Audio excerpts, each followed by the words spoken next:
So guys, the fall 2022 term is upon us and we are in August. So most of you guys who will move here as international students, I can imagine, are just preparing, thinking what to bring, what not to bring. And therefore in this video, I want to talk to you about the top 3 most important things you should certainly bring with you when you move to Canada. The first and the foremost, absolutely most important things you should are your documents. You have to be PR ready because you never know what pathway or pathway any province or the province where you're at will release. For example, in New Brunswick, the government released a certain pathway wherein a student can apply immediately within 3 months or before 3 months before the student graduates, or within 6 months after graduation, even without a job offer. And therefore, if such kinds of PR pathways appears, you will have to ensure that you are PR ready, and the documentations that you need are the IELTS, if you ever have IELTS that is not expired yet, or even if it's expired, really just take it along. You have to have your police clearances, your security clearances, your banking details. Perhaps you'll never know when you will need all of this information. Documentations essentially are the ones that you submitted to IRCC when you applied for your student permit. Now, employment certificate is something that I think it will not hurt if you bring it along with you. Although in my experience, really, I did not experience any company that I have been employed in the last years in Canada. In the last 4 years, I've been employed in 3 companies, and none of them actually ask for employment certificate. What happens here normally is that the company has got a third-party company that checks the correctness or the truthfulness of your professional and educational background, and therefore no one really asked me for employment certificate. This could be a one-off. Probably there's a different company that asks for employment certificate, and if that is the case, so it makes sense for you to take along your employment certificate as well.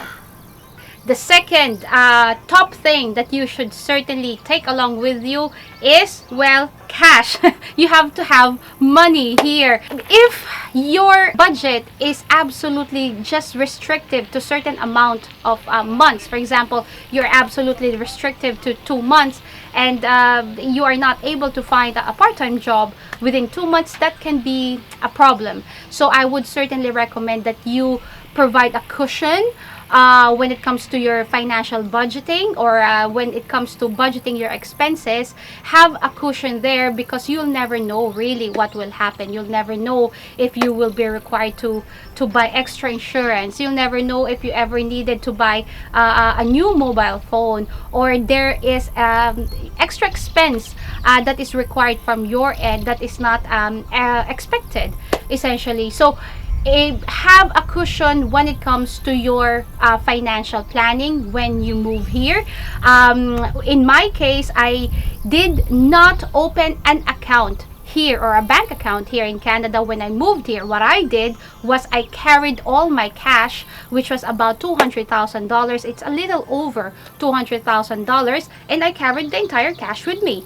And I didn't have any problem. I actually did a video about that, which is here. You are absolutely welcome to watch that video.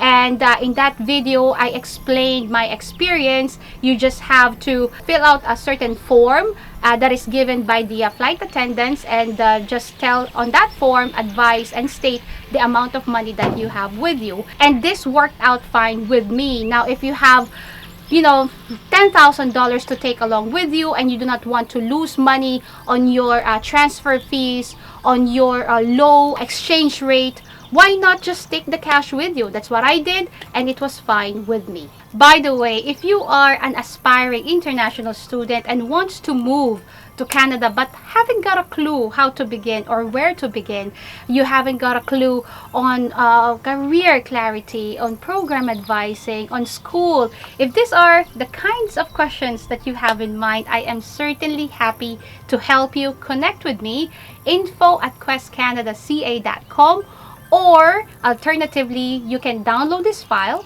which I will link in the description box. And let's get on with your dream of coming to Canada. The third thing I absolutely believe that you have to be aware of and bring to Canada is mobile phone. Communications is important. It's a way of life, and ensure that your mobile phone is open to any line. It's an open line mobile phone, therefore you can buy just about any SIM or service provider here in Canada or in Atlantic Canada, and the mobile phone will work with it. There are many budget SIM cards or service providers such as Fido, there is a Kudo, there is Public Mobile, and these are all budget SIM cards wherein they offer, you can pay $15 a month at Kudo, and it will be just unlimited text but limited mobile calls. With Fido, they do have comparative promos or packages, and it's just up to you really to choose from all of this. And this can only be possible if your line or your mobile is open to any SIM card.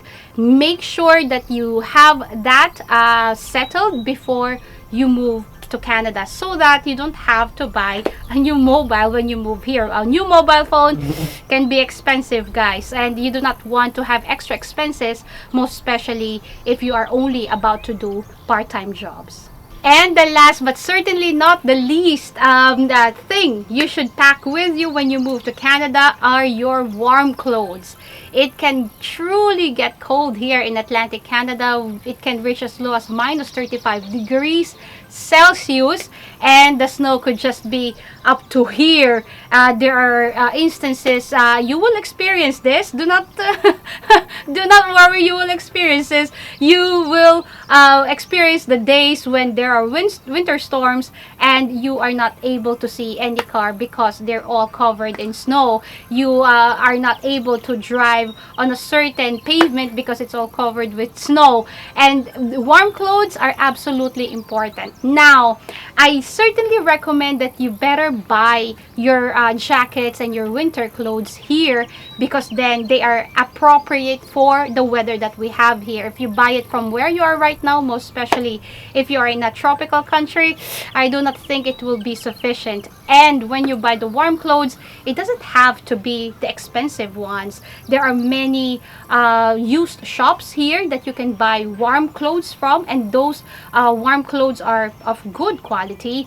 There is the thrifty stores, there's the Salvation Army, there are the Winners and the Marshalls. Those two shops essentially sell brand new clothes, but they are not too expensive. And the Salvation Army and Geese Frenchy, for example, those shops sell used clothes and they are absolutely cheap. You just have to be patient in looking for the kind of jacket that you want. So those are the top things you should certainly bring with you and pack in your luggage when you move here to Canada. Canada is a beautiful country. Atlantic Canada is remarkably beautiful as well.